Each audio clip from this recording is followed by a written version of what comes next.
All right, we're going to be reviewing the Microjig Gripper to go, $30 at most places. Did you know that more than 40,000 table saw injuries happen every single year?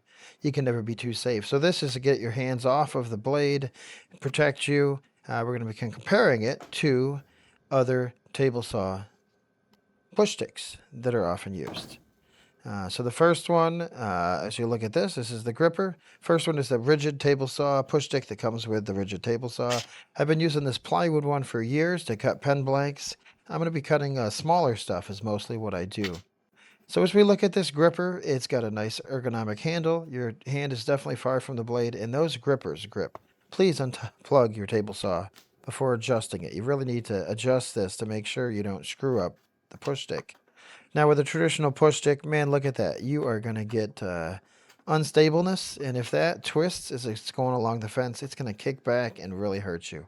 Don't ask me how I know.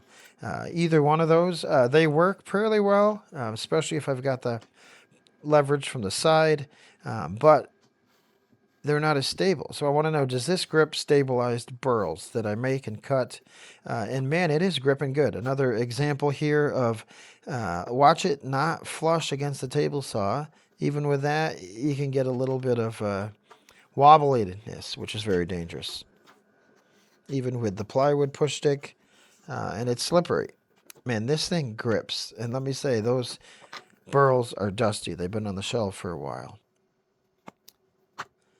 So I'm testing it out. I'm seeing, does it grip? And is the push stick going to go through? Is it where I want it? Let's adjust the fence here. Now, we're cutting pen blanks. These are 1x1 or smaller. And so please do not cut small things this way. Do not use your miter gauge to cut blanks like this. Very dangerous, not smart. I've done it. Don't do it. So once you get this aligned, you want to make sure that that is not going to hit the blade right there. That would be $30 down the drain if I went through like that. So you got to make sure you get it right. There you go. As I look, I push it all the way through without the saw on, and you can see I'm not going to hit the blade. I've sped this up a little bit, but man, it grips. It keeps the material close to the fence. Even when I'm doing a 1x1, look at this. Cuts right through. These are 4 inches long. It's going great. I'm really impressed, man. The grip on this is great. So I think I am going to throw away my other push sticks and keep the gripper.